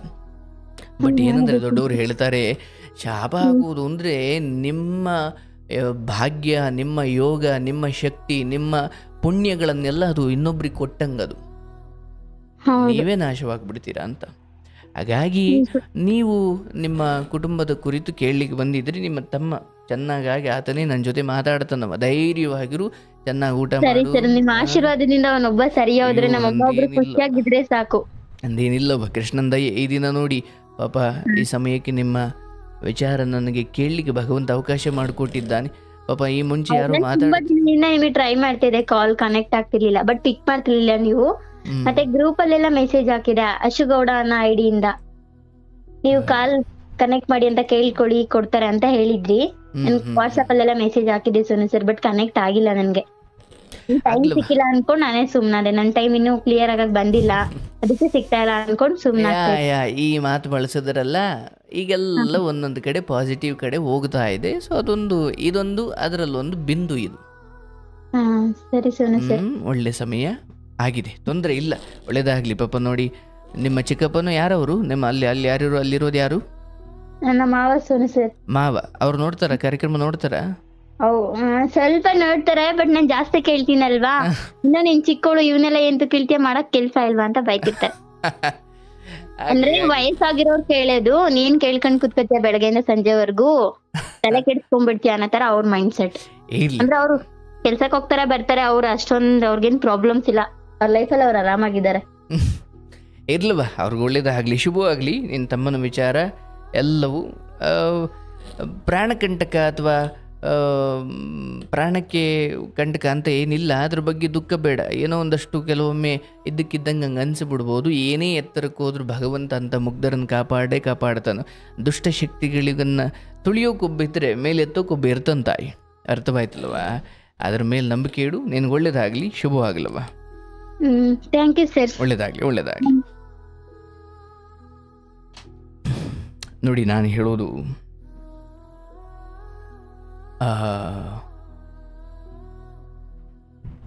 ಕೆಲವೊಮ್ಮೆ ನೀವು ತುಂಬ ಹಳ್ಳಿ ಕಡೆಯಿಂದ ಅಥವಾ ಇಂಥ ಕೇಸುಗಳನ್ನು ತುಂಬ ಹತ್ತಿರದಿಂದ ನೋಡಿದಾಗ ನೀವು ಇದನ್ನು ನಂಬದೇ ಇರೋದಕ್ಕೆ ಸಾಧ್ಯವೇ ಇಲ್ಲ. ಹಂಗಿರುತ್ತೆ ಈ ಕತೆಗಳು. ಬಟ್ ನನ್ನ ತಿಳುವಳಿಕೆಯಲ್ಲಿ, ನನ್ನ ಅಲ್ಪ ತಿಳುವಳಿಕೆಯಲ್ಲಿ ನಾನು ಹೇಳೋದು ಇದೆ, ಇವೆಲ್ಲ ಒಂದು ಕಪ್ಪು ವಿದ್ಯೆಗಳನ್ನು ಬಳಸ್ಕೊಂಡು, ಕಪ್ಪು ಶಕ್ತಿಗಳನ್ನು ಬಳಸ್ಕೊಂಡು ಆಟ ಆಡೋದಿದೆ. ಆದರೆ ನಿಮ್ಮ ಕರ್ಮದಲ್ಲಿ ಹೀಗೆ ಯಾವುದೋ ಒಂದು ಕಪ್ಪು ಅಥವಾ ದುಷ್ಟ ಶಕ್ತಿಯ ಸಹಾಯ ತಗೊಂಡು ನಿಮ್ಮನ್ನು ಸ್ವಲ್ಪ ಗೊಂದಲಪಡಿಸೋದು ಅಥವಾ ನಿಮ್ಮನ್ನು ಹಾಳು ಮಾಡೋದು, ಅದರಿಂದ ನಿಮಗೆ ಸಾವು ಬರೋದು ನಿಮ್ಮ ಕರ್ಮದಲ್ಲಿ ಇದ್ದರೆ ಅದನ್ನೆಲ್ಲ ನಡೆಯುತ್ತೆ. ಹಾಗಾಗಿ ದೊಡ್ಡವರು ಹೇಳ್ತಾರೆ, ಅಯ್ಯೋ ಆಗೋದನ್ನು ಯಾರು ತಡೆಯೋಕ್ಕಾಗುತ್ತಪ್ಪ, ನನ್ನ ಹಣೆ ಬರದಲ್ಲಿ ಏನಿದೆಯೋ ಅದು ನಡೆಯುತ್ತೆ ಅಂತ. ಅಂದರೆ ಹಿಂಗೆ ಯಾರೋ ನಿಮಗೆ ಮಾಡಿಸಿ ನಿಮಗೆ ಅನ್ಯಾಯ ಮಾಡಬೇಕು, ನಿಮ್ಮ ಮೃತ್ಯು ಅದರಿಂದ ಆಗೋದು ಅಂತ ಇದ್ರೆ ಅದು ಆಗುತ್ತೆ, ಇಲ್ಲಾಂದ್ರೆ ಅದಾಗಲ್ಲ. ಹಂಗೆಲ್ಲ ಮಾಡಿಸಿ ಎಲ್ಲರ ಬದುಕಲ್ಲೂ ಅದು ಬರೆದಿರಲ್ಲ. ಎಲ್ಲರ ಬದುಕಲ್ಲೂ ಈ ಕಪ್ಪು ಶಕ್ತಿಯಿಂದ ತೊಂದರೆ ಆಗೋದು ಇರೋದಿಲ್ಲ. ಕೆಲವೊಮ್ಮೆ ಈ ಹಿಂದಿನ ಜನ್ಮದಲ್ಲಿ ನಾವು ಯಾರಿಗೂ ಅಂಥದ್ದು ಎಡವಟ್ಟು ಮಾಡಿರ್ತೀವಿ, ನಮಗೊಂದಷ್ಟು ಈ ಜನ್ಮದಲ್ಲಿ ಕಾದಿರುತ್ತೆ. ಹಾಗಾಗಿ ನಾನು ಹೇಳೋದು, ಈ ವಿಚಾರಕ್ಕೆ ಕೈಯೇ ಹಾಕಬೇಡಿ. ಮಾಡಿಸೋರ್ಗೂ ಒಳ್ಳೆಯದಲ್ಲ, ಇವನ್ ಅದನ್ನು ಮಾಡೋರು ಹಣದಾಸೆಗೆ ಮಾಡ್ಬೋದು, ಆದರೆ ಅವರ ಜನ್ಮಕ್ಕೂ ಅವರಿಂದ ಹಿಡಿದ ಅವ್ರ ಕುಟುಂಬ ಎಲ್ಲರೂ ಇಹಲೋಕ ಪರಲೋಕ ಎರಡರಲ್ಲೂ ನರಕ ಅನುಭವಿಸುವಂತಹ ಕಪ್ಪು ವಿದ್ಯೆಗಳು. ದಯವಿಟ್ಟು ಬೇಡ. ಯಾರನ್ನು ಎದುರು ನಿಂತು ಹೋರಾಡಿ, ಎದುರು ನಿಂತು ಅದನ್ನು ಮಾತಿಗೆ ಮಾತು ಕೊಟ್ಟು ಅಥವಾ ಮಾತುಕತೆ ಮೂಲಕ ಪರಿಹರಿಸ್ಕೊಳ್ಳಿ. ಈ ರೀತಿ ನಾನೇನೋ ಮಾಡಿಸ್ಬಿಡ್ತೀನಿ, ಅವ್ರ ಮನೆ ನೀಗಿಬಿಡ್ತೀನಿ, ಹಾಳು ಮಾಡಿಬಿಡ್ತೀನಿ,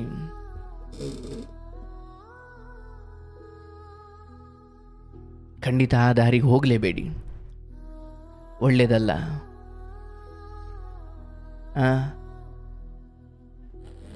ಅಸೂಯೆ ಬುದ್ಧಿಯಿಂದಲೇ ಇವೆಲ್ಲ ನಡೆಯುತ್ತವೆ ಅಲ್ವಾ? ಹಂಗಾಗೋದು ಬೇಡ. ಎಲ್ರಿಗೂ ಒಳ್ಳೆಯದಾಗಲಿ ಅಂತ ಹಾರೈಸಿ, ಅದರಲ್ಲಿ ನಿಮ್ಮ ಒಳ್ಳೆಯದು ಕೂಡ ಅಡಗಿದೆ. ಅಪ್ಪ ಭಗವಂತ, ಇಂತಹ ಕಪ್ಪು ವಿದ್ಯೆಯನ್ನು ಬಳಸಿ ಮುಗ್ಧರ ಮೇಲೆ ಪ್ರಹಾರ ಮಾಡುವ ಆ ಜೀವಗಳಿಗೆ ಸದ್ಬುದ್ಧಿಯನ್ನು ಕೊಡು. ಈ ಮನೆಗೆ ಒಳ್ಳೆಯದಾಗಲಿ. ಈ ಹುಡುಗ ಯಾರಿದ್ದಾನೆ ಆತನಿಗೂ ಒಳ್ಳೆಯದಾಗಲಿ. ಪಾಪ ಒಬ್ಬ ಅಕ್ಕ ಆಗಿ 24 ವರ್ಷದ ಹೆಣ್ಣುಮಗಳು ಬಂದು ಅದ್ರ ಬಗ್ಗೆ ಗಟ್ಟಿಯಾಗಿ ಮಾತಾಡ್ತಿದ್ದಾರೆ. ಕರಳ ಸಂಬಂಧವೇ ಹಾಗಲ್ವೇ? ಹೆದರಬೇಡಿ, ಯಾರೇನು ನಿಮ್ಮನ್ನು ಮಾಡಲಿಕ್ಕಾಗಲ್ಲ. ಅದಕ್ಕೆ ಮೊದಲೇ ಹೇಳ್ತಾರೆ, ಪರಮೇಶ್ವರನನ್ನು, ವಾಸುದೇವ ಕೃಷ್ಣನನ್ನು ಯಾವ ಮಟ್ಟಿಗೆ ನಂಬಬೇಕು ಅಂದರೆ, ಅಪ್ಪ ಹಾಲಲ್ಲಾದರೂ ಹಾಕು, ನೀರಲ್ಲಾದರೂ ಹಾಕು, ಎಲ್ಲಾದರೂ ಹಾಕು, ನರಕಕ್ಕೆ ಹಾಕಿದ್ರು ನರಕದಲ್ಲೂ ನೀನು ನನ್ನ ಜೊತೆ ಇರಪ್ಪ ಅಷ್ಟೇ. ಈ ದೇಹಕ್ಕೆ ಏನು ನೋವು ಬರುತ್ತೋ ಅದು ಕರ್ಮದ ಅನುಸಾರ ಬರುತ್ತೆ, ಆದರೆ ನನ್ನ ಆತ್ಮ ಪರಮಾತ್ಮನಲ್ಲೇ ನೆಲೆಸಿರಬೇಕು. ನರಕಕ್ಕೆ ಹೋದರೂ ಕೂಡ ಒಬ್ಬ ಭಕ್ತ ಹೀಗೆ ಬೇಡ್ಕೊಳ್ಬೇಕು. ಹಾಗೆ ನೀವು ದೊಡ್ಡ ಶಕ್ತಿಗಳನ್ನು ಸದಾ ನಂಬಿ ಜ್ಞಾನ ಮಾರ್ಗದಲ್ಲಿ ಪರಮಾತ್ಮನ ಸ್ಮರಣೆ ಮಾಡ್ತಾ ಇದ್ದರೆ ಬಾಯಿ ತುಂಬ ದಿಸಕ್ಕೆ 100-200 ಬಾರಿ ಭಗವಂತನನ್ನು ಸ್ಮರಣೆ ಮಾಡುವ ಬುದ್ಧಿ. ಯಾರು ಸಿಕ್ಕಿದ್ರು ನಮಸ್ಕಾರ, ಹರೇ ಕೃಷ್ಣ, ಓಂ ನಮಃ ಶಿವಾಯ, ಹೀಗೆ ಬಾಯಿ ತುಂಬ ಹೇಳ್ತಾ ಇದ್ದರೆ ನಿಮ್ಮಲ್ಲಿ ಎಷ್ಟು ಪುಣ್ಯ ಶೇಖರಣೆ ಆಗುತ್ತೆ ಅಂದರೆ ಯಾರು ಏನು ಮಾಡಿಸಿದ್ರು ನಿಮಗೇನೂ ಆಗಲ್ಲ. ಅದನ್ನು ಮೀರಿಯೂ ಕೆಲವೊಮ್ಮೆ ಕೆಟ್ಟಗಳಿಗೆ ಬರ್ತಾವೆ, ಏನೂ ಮಾಡಲಿಕ್ಕಾಗಲ್ಲ. ಎಂಥ ದೇವತೆಗಳಿಗೂ ಕಷ್ಟಗಳು ತಪ್ಪಲಿಲ್ಲ. ಕೃಷ್ಣನ ಜೊತೆಗಿದ್ದಂತಹ ಸದಾ ಭಗವಂತನ ಸ್ಮರಣೆ ಮಾಡ್ತಿದ್ದಂತಹ ಭೀಷ್ಮ ಕೂಡ ಕಡೆಗಾಲದಲ್ಲಿ ಬಾಣದ ಮಂಚದ ಮೇಲೆ ಮಲಗಿ ನರಕಯಾತನೆ ಅನುಭವಿಸಬೇಕಾಯಿತು. ಭಗವಂತ ಎದುರಿಗಿದ್ದರೂ ಕೂಡ ಯಾಕೆ ಆತನಿಗೆ ಆ ಶಿಕ್ಷೆ? ಹಾಗಾಗಿ ನಮ್ಮ ಪಾಲಿನದ್ದನ್ನು ನಾವು ಉಣ್ಲೇಬೇಕು. ಇದನ್ನು ನಾವು ಅರ್ಥ ಮಾಡಿಕೊಳ್ಬೇಕು. ಇರಲಿ, ಎಲ್ರಿಗೂ ಒಳ್ಳೆಯದಾಗಲಿ. ಈ ಮೂಲಕ ಈ ಥರ ಕಪ್ಪು ಶಕ್ತಿ ಅಥವಾ ಮಾಟ ಮಂತ್ರ ಇವುಗಳನ್ನು ಯಾರಾದರೂ ನಿಮ್ಮ ಬಳಿ ಅಂತಹ ಸಿದ್ಧಿ ಪಡ್ಕೊಂಡಿರೋರು, ನಾನು ಹೇಳೋದು, ಯಾರೋ ಇನ್ನೊಂದು ಮನೆ ಹಾಳು ಮಾಡಲಿಕ್ಕೆ ಬಂದು ನಿಮ್ಮ ಹತ್ರ ಮಾಟ ಮಂತ್ರ ಮಾಡಿಸ್ಲಿಕ್ಕೆ ಬಂದಾಗ ಅವ್ರಿಗೆ ಬುದ್ಧಿ ಹೇಳಿ ವಾಪಸ್ ಕಳಿಸ್ಬೇಕೇ ಹೊರತು ನಾವು ದುಡ್ಡಾಸೆಗೋಸ್ಕರ ಅದು ಇದು ಮಾಡಲಿಕ್ಕೆ ಹೋದರೆ ಒಳ್ಳೆಯದಾಗಲ್ಲ. ಭಗವಂತ ನೋಡಿಕೊಳ್ತಾನೆ. ಎಲ್ಲ ಒಳ್ಳೆಯದಾಗ್ಲವ, ನಿನ್ನ ತಮ್ಮ ಗುಣವಾಗುತ್ತಾನೆ, ನಿನ್ನ ಮನೆಗೆ ಒಳ್ಳೆಯದಾಗಲಿ, ಶುಭವಾಗಲಿ.